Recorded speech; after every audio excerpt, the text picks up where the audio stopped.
आज का पहला लफ्ज़ है हुजूम यानी भीड़ और क्राउड। दूसरा लफ्ज़ है मुसाफिर यानी यात्री, सफ़र करने वाला और ट्रैवलर।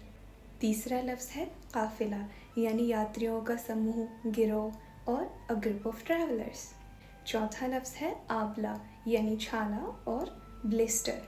अब इन सब के एक साथ इस्तेमाल के लिए अहमद फराज साहब के ये बड़े प्यारे बोल सुनिएगा कि ज़िंदगी से यही गिला है मुझे, ज़िंदगी से यही गिला है मुझे, तू बहुत देर से मिला है मुझे। हम सफ़र चाहिए हुजूम नहीं, हम सफ़र चाहिए हुजूम नहीं, एक मुसाफिर भी काफ़िला है मुझे। दिल धड़कता नहीं टपकता है, कल जो ख्वाहिश थी आबला है मुझे।